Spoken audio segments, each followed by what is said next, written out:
Kenapa sih ada pasangan atau individu yang akhirnya milih untuk nggak punya anak? Padahal punya anak tuh kata orang-orang tuh anugerah. Dan kalau nggak ada anak, hidup kita tuh jadi hampa. Tapi apa bener? Atau jangan-jangan orang-orang yang punya akal-akalan untuk child free atau nggak punya anak, itu sebenarnya mereka cuma takut untuk mengemban tanggung jawab. Kita ngomongin soal estimasi total biaya dulu deh. Lo tahu berapa membesarin anak di Jakarta? Pada tahun 2016 itu mencapai sekitar 2,94 miliar. Hampir 3 miliar. Lo dapet apa 3 miliar? Bayangin kalau misalkan lo nggak punya anak, lo bisa beli rumah, beli ini, beli itu. Sebelum lebih jauh ngomongin soal child free dan childless atau child free dan apalah, akal-akalan siapalah itu, gue mau jelasin dulu nih perbedaan antara child free sama childless, biar lo nggak usah so tau kan. Gue ini child free, lo nggak tahu kan artinya apa? Perbedaan child free sama childless. Kalau child free itu adalah sebuah keputusan sadar yang lo ambil nih, misalkan lo punya pasangan nih, kucuk, ayang kita nggak usah punya anak ya, gitu.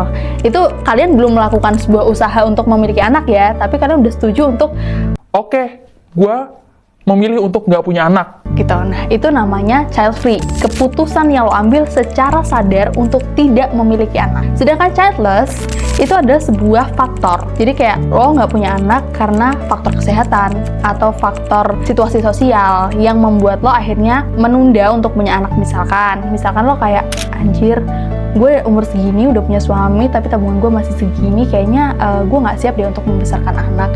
Oke, gue tunda dulu deh gitu. Tapi lo tahu lo akan bisa punya anak, tapi lo menunda karena lo merasa belum mampu untuk membiayai anak lo. Jadi lo akan kayak nunda-nunda terus sampai akhirnya lo ada di batas usia maksimal punya anak dan akhirnya lo tidak punya anak gitu. Itu namanya childless. Yang kedua adalah faktor kesehatan. Misalkan lo memang sudah divonis oleh dokter lo tidak bisa punya anak. Nah, itu namanya childless.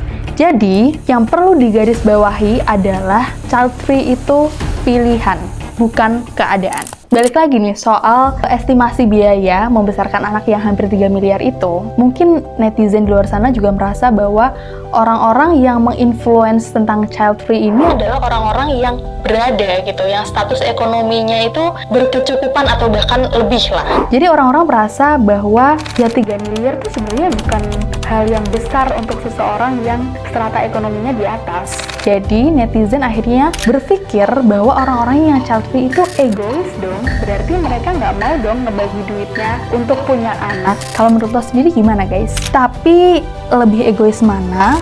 Coba lo pikir-pikir lagi, lebih egois mana sama orang yang ngeyel untuk punya anak? Padahal untuk makan sehari-hari aja susah gitu loh. Dan kalau misalkan buat makan sehari-hari aja tetap merasa susah, tapi kalau ngerasa bahagia ketika punya anak, berarti itu egois atau enggak? Maksud gue gini, lo udah susah nih makan sehari-hari, tapi lo ngerasa ya gue punya anak, gue bahagia. Berarti itu kan sebenarnya karena kebahagiaan lo doang kan? Berarti itu egois juga dong. Itu boleh tulis di kolom komentar ya, nanti kita akan berdiskusi di situ. Sekarang gue mau jelasin sebenarnya gerakan child free ini akal-akalan siapa sih gitu ya. Jadi awalnya child free itu berakar dari pemikiran feminisme dan kontrol kelahiran di awal abad ke-20 terutama di barat. Jadi di tahun 70-an gerakan ini tuh makin berkembang gitu dan muncul komunitas-komunitas yang mendukung hak individu untuk nggak punya anak. Didorong lagi sama kesadaran dan kebebasan pribadi, karir, dan overpopulation. Next, ini adalah soal fenomena child free di Indonesia. Nah, lo tau gak sih, di Indonesia itu fenomena child free ini mulai terlihat sejak 2020. Nah, dari Badan Pusat Statistik dari BPS menunjukkan bahwa pada 2022 sekitar 8% atau 71.000 perempuan di Indonesia di usia subur itu memilih untuk nggak punya anak. Gue nggak ngebayangin sih. 71.000 perempuan itu tidak termasuk gue. Angka ini, 71.000 ini meningkat dibandingkan tahun-tahun sebelumnya.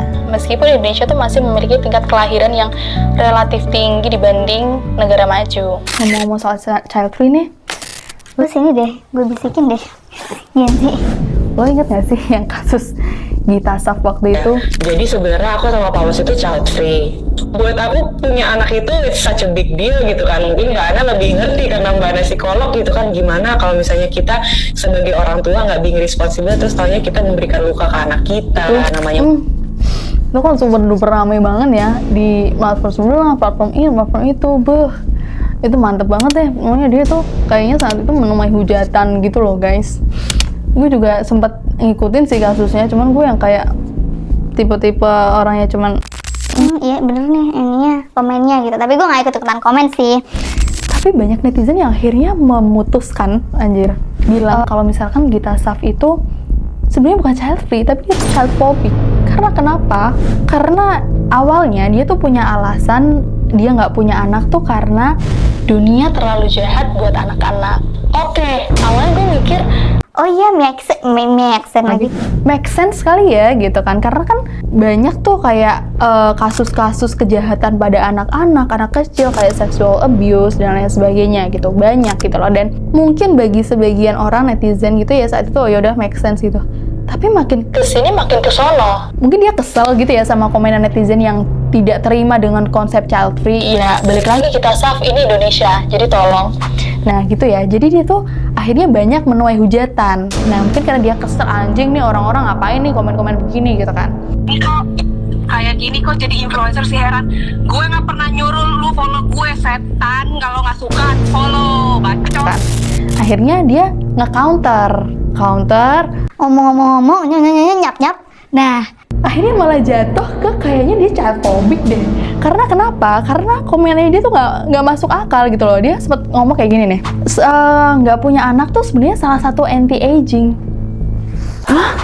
Buset, Gita Saf, lo nggak lihat Wulan Guritno, Sofia Lacuba, masih kinyis-kinyis tuh meskipun anaknya udah gede-gede, dia udah tua. Nah, tapi akhirnya dia tuh jadi salah satu influencer, salah satu tokoh yang bisa disebut dia itu membawa ajaran-ajaran child free itu ke Indonesia. Karena kenapa gue bisa sebut dia adalah salah satu orang yang berpengaruh? Pertama, dia emang seorang influencer gitu ya, pengikutnya banyak dan ngomongin child free terus sampai sekarang tuh kalau lo lihat YouTube-nya. Nah, akhirnya dia tuh jadi representasi bagi sebagian Gen Z kayak iya nih, Gita Saf ini juga ini child free gitu. jadi akhirnya mereka tuh kayak merasa ada yang membenarkan aku gitu, terus akhirnya ikut-ikutan aja tanpa nggak tahu alasannya apa gitu kan. Yang kedua, kalau lo ingat aktris besar di Indonesia ini siapa lagi? Tidak lain dan tidak bukan adalah Ariel Tatum. Baru-baru ini ngomonglah di YouTube-nya Denny Sumargo. Sekarang sebenarnya ini aku cukup lebih ke arah child free sih. I've been through hell, emotionally, mentally. Anak yang kebetulan dari dulu memang salah satu isu yang sangat penting di hidup aku itu adalah hak anak-anaknya di Indonesia. Punya komunitas sama teman-temanku di mana kita bantuin anak-anak di jalanan untuk at least mendapatkan 10 hak dasar mereka gitu. Untuk belajar, untuk bermain, untuk makan sehat dan lain-lain gitu. Kayaknya lebih baik aku membantu ngurusin anak-anak ini yang sudah terlanjur ada di dunia dan nggak mendapatkan hak atau kesempatan yang sebenarnya mereka layak dapatkan gitu loh. Intinya dia tuh bilang kalau dia lebih condong ke child free gitu karena sebenarnya alasannya simple sih guys. Dia tuh bilang kalau misalkan anak tuh bukan prioritas utama seorang Ariel Tatum. Dia juga punya mental health issue yang membuat dia harus berobat terus sampai sekarang gitu. Jadi akhirnya dia merasa bahwa ya udah, gue akan menghabiskan uang gue untuk anak-anak yang kurang mampu. Tapi dia memutuskan untuk tidak punya anak dari rahimnya sendiri. Yang gue suka dari Ariel Tatum ini sebenarnya dia tuh tidak terlalu menginfluence orang dan tidak berusaha mencari pembenaran atas keputusan child free-nya ini gitu. Mungkin sedikit beda sama Gita Saf, tapi gue nggak tahu ya. Kalau misalkan menurut kalian Gita Saf bener, coba tulis di kolom komentar. Dan apa yang menurut lo bener dari Gita Saf itu coba lo tulis deh. Pokoknya gue penasaran juga gitu. Nah, akhirnya gue nemuin nih satu komenan yang menjabarkan soal apa sih hubungannya tinggal di Indonesia sama punya anak. Komennya gini, lo bayangin aja, nih gue sebagai orang tua udah settle, gaji oke, punya rumah yang oke, punya anak satu oke. Tiba-tiba anak lo punya masalah di sekolah sama siswa lain, dan ternyata bapak dari si siswa itu adalah orang yang punya power, jabatan, dan kekuasaan.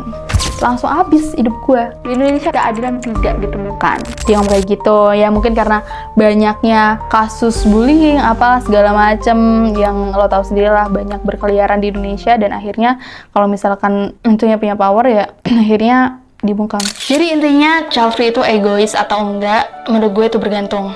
Depends on hati nurani masing-masing. Karena kadang alasan yang diucapkan di mulut itu nggak sesuai ya sama apa yang di hati masing-masing. Yang tahu itu egois atau enggak ya cuman diri kita masing-masing. Apa benar sebenarnya lo tuh milih child free itu karena lo peduli total sama masa depan anak lo? Misalkan lo takut dia tidak akan mendapatkan jaminan pendidikan yang baik, atau lo takut jadi nggak bisa jadi orang tua yang baik, atau karena lo cuma takut bentuk badan lo berubah, atau karena lo cuma takut lo akan menua karena lo punya anak. Dan apakah lo yang punya anak itu bener-bener karena lo siap punya anak mentally and financially, membesarkan anak itu dengan baik, belajar jadi orang tua yang baik, atau cuma untuk kebahagiaan lo semata?